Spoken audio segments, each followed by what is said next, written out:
آج آپ جو ہے بڑی اپنے آپ کو آزاد محسوس کر رہے ہیں، جو چاہے کریں، اما شاکرم و اما کفورا. آپ اللہ کے شکر گزار بندے بن کر رہیں یا ناشکرے بن کر رہیں، آپ کو آزادی ہے. آپ جو چاہیں کریں، نیکیاں کمائیں، آپ شرارتیں کریں، بدماشیاں کریں، آپ کو کھلی چھوٹ ہے، کوئی پکڑ نہیں. کلا ان الانسان لیطغی، انسان سرکشی پر آمادہ ہو ہی جاتا ہے. کیوں ہو جاتا ہے؟ ان رآہ استغنی، کہ وہ اپنے آپ کو دیکھتا ہے کہ وہ آزاد ہے، کوئی اس کے اوپر پکڑ نہیں ہے. اس نے جھوٹ بولا اور زبان پہ چھالا تک نہیں پڑا، کچھ نہیں ہوا، کوئی تکلیف نہیں ہوئی. اس نے کسی کا حرام مال کھایا، یتیم کا مال ہڑپ کر لیا، پیٹ میں درد بھی نہیں ہوا، لہذا کوئی تکلیف نہیں ہے. یہ ہے اصل میں، چونکہ یہ دنیا جو ہے یہ مادی قوانین کے اعتبار سے کامل ہے. نوٹ کیجئے میرے ان الفاظ کو، یہ دنیا مادی قوانین کے اعتبار سے کامل ہے. سنکھیا آپ نے کھایا، آپ مر جائیں گے، چاہے بھول کے کھایا، چاہے جان کے کھایا، کیسے بھی کھایا، اس کا نتیجہ لازماً نکلے گا، مریں گے. لیکن آپ جھوٹ بولیں گے، کچھ بھی نہیں ہوگا. آپ کسی کا مال ہڑپ کریں گے، کچھ بھی نہیں ہوگا. آپ کسی پر زیادتی کریں گے، کچھ بھی نہیں ہوگا. اس حوالے سے اس کا واپس آنے کا جو پروسیس ہے کہ اس کے نتائج آنے ہیں. ان الی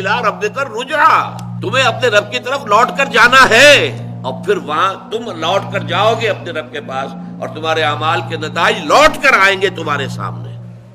پھر انسان دیکھے گا جس شخص نے نیکی ذرے کے برابر نیکی کمائی ہوگی، اپنے سامنے موجود پائے گا. مثقال ذرۃ خیرا یرہ ومن یعمل مثقال ذرۃ شرا یرہ.